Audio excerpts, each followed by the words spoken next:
Thank you, Mr. Chairman. Good afternoon. I haven't looked at my watch, but It's after. maybe we have gotten there. Okay. We have.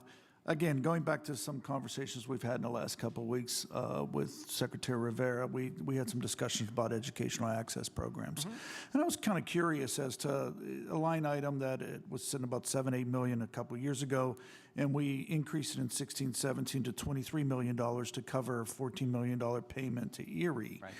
I was kind of curious as to why the governor's proposal had it still at $23 million if we don't have to pay Erie anymore. I thought it was an area that we could actually look to save some dollars.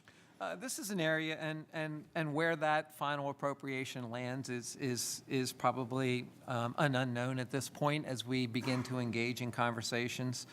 The whole issue of distressed school districts and providing additional financial aid to districts beyond what we provide in the normal basic ed, special ed, early learning, and other operational appropriations, it is an ongoing challenge for us. Part of the reason and in large part why we have prioritized it with tight budgets as they are, increasing the basic ed and special education spend over the last couple years, and why that's been such a priority is that we still do think we need to make significant forward steps to fully provide for an equitable and adequate school funding system. We can't, get there in one fiscal year. It's going to take many more years of sustained increased appropriations. The education access line is, if you will, a Band-Aid for a small handful of districts that have fiscal challenges that aren't met just with the increases that we've been able to provide. This is the mechanism that we provide that assistance. And you've mentioned the Erie School District in particular.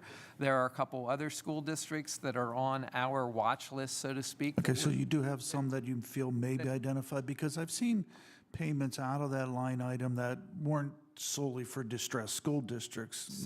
So again, I want to say thank you to the General Assembly. I want to be appreciative of the work that you've been willing to do with us to provide targeted aid to some of those districts as they continue to get their fiscal houses in order.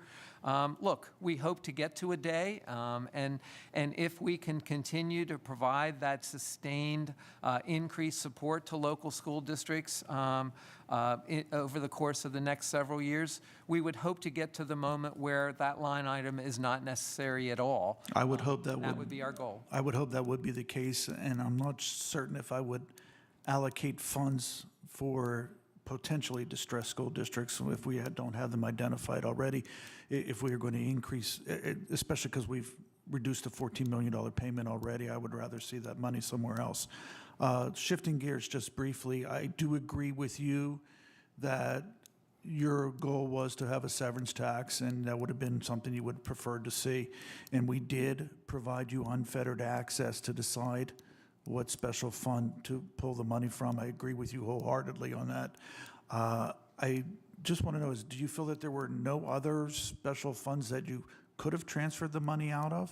We did, and in the list that we provided to you already, tentative as it may be, and we'll complete that list, before the end of the fiscal year. But it was a $300 million transfer, and $200 million is coming from one thing. There was a lot of other funds there. I'm just curious as to, you didn't, like even going forward, do you have no interest in looking at these special funds? We will continue to monitor those special funds. We have done where we think surplus revenue exists, transfers in the past. I think it's also important to make a distinction here between excess or surplus revenue available in those funds beyond the obligations to fully fund the special purposes that were already established for those funds. Now, we can have a conversation about maybe wanting to redirect spend in the future that was intended for that designated purpose and redirected for the general fund or some other purpose.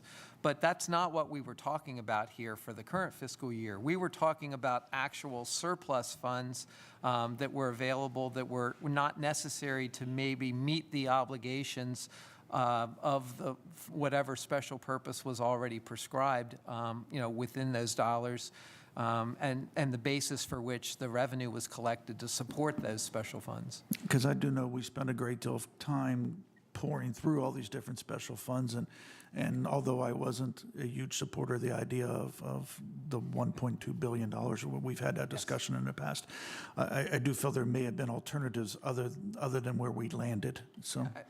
I just think from a blanket policy perspective going forward, to the extent we can, we want to continue the fiscal progress that we've been making. We want to restore or rely, as we go forward, to balance each year's budget with real recurring revenue. And that's the real and the right answer.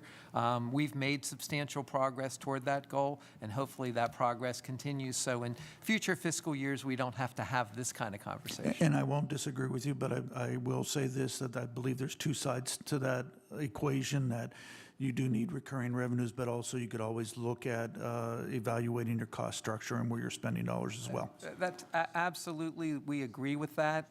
We want to work with you to, again, continue to make progress in that area. The $2 billion in the current fiscal year speaks for itself, but look, that's an ongoing effort that we need to be good partners with you to continue to make progress on. Thank you, Secretary. Thank you.